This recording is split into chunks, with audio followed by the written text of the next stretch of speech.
Waalaikumsalam warahmatullahi wabarakatuh. Yang pertama tentu kita sebagai sesama muslim mengucap syukur alhamdulillah bahwa ada perhatian dan sekaligus dalam tanda petik pengakuan ya peran santri.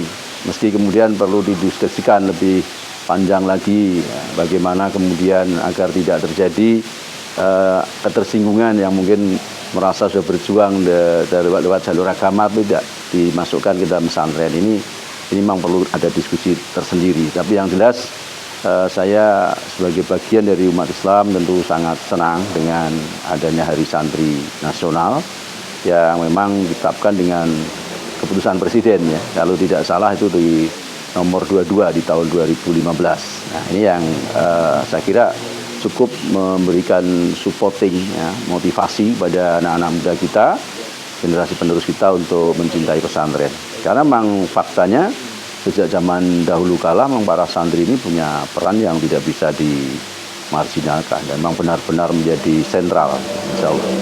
Kalau boleh tahu nih Pak, itu dari kalimat santri ini, apa hanya terfokuskan pada anak-anak yang berpendidikan di pesantren atau umum bisa dikatakan sebagai santri Pak? Nah inilah yang saya katakan di depan tadi, perlu diskusi siapa yang kemudian bisa dikategorikan sebagai santri. Ya memang kalau kita melihat secara leksikal barangkali ya santri kalau dikonotasikan ya anak yang nyantri yang di pondok pesantren. Tapi kan santri sendirian yang artinya belajar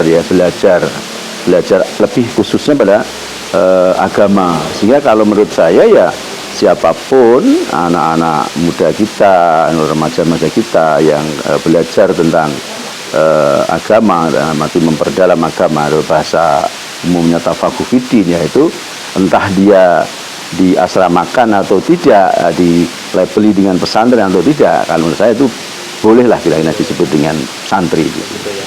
Terus di era-era saat ini Pak, di era teknologi kita, bagaimana para ustadz ini dan para kiai ini mendidik para santrinya sebelum zaman. Nah itulah yang saya katakan tadi, saya meyakini bahwa ke depan nanti pasti ada inovasi-inovasi. Ya, tidak semua yang tafakuh fiddin mesti kemudian berada di boarding school. Barangkali bisa saja kemudian dengan digitalisasi yang luar biasa ini ya bisa dipantau meskipun di rumah, tapi kemudian pembelajarannya ala pesantren. Ini kalau menurut saya sangat mungkin itu, dan itu sudah kita lihat banyak pesantren baik itu yang melabeli pesantren modern maupun yang tradisional ini juga sudah memasukkan kemajuan teknologi ini. Ada tantangan nggak Pak selama ini? Ya tentu yang namanya bertemu guru langsung dengan harus ada antara ini ya tentu ada problem. Tetapi sekali lagi kalau kemudian diawali dengan pendidikan ala pesantren itu kan lebih kepada ruhnya. Nah mendidik dengan ruh inilah yang sangat penting, yang kemudian nanti insya Allah akan bisa mengatasi problematika zaman yang seperti apapun, karena kami para muslim tentu hakul yakin bahwa Quran ini akan membimbing terus hingga akhir zaman, insya Allah. Untuk mengembangkan Muhammadiyah sendiri juga sudah mencetak para santri ya, pesantren gitu. Iya, insya Allah alhamdulillah perkembangannya luar biasa. Ya jadi 10 tahun terakhir ini memang luar biasa perkembangan pondok pesantren di Muhammadiyah. Baik itu yang tahfidzul Quran dengan menspesifikasinya itu ataupun yang umum, ini luar biasa. Sehingga sekarang ini sudah 400-an lebih pesantren Muhammadiyah se-Indonesia. Ya.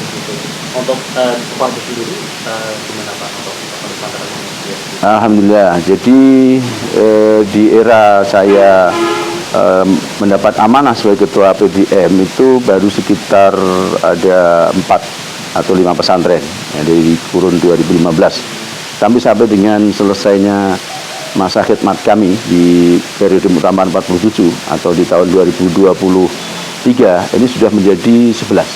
Alhamdulillah ini dengan corak dan spesifikasi yang memang tidak sama. Jadi kita ada yang memberikan secara khusus pada menghafal atau tahfidzul Quran, ada yang kemudian pondok pesantren modern yang memang melayani keilmuan yang lebih umum, tapi juga kemudian ini sudah merintis kemudian ke ilmu alat, jadi bukan sekedar menghafalnya, tapi juga sudah sampai pada ilmu alat. Insya Allah ini akan terus dikaji, karena di Muhammadiyah ini ada lembaga pengembangan pondok pesantren. Jadi inilah yang kemudian akan mengevaluasi. Kemudian juga ada Ikatan Pondok Pesantren Muhammadiyah Indonesia.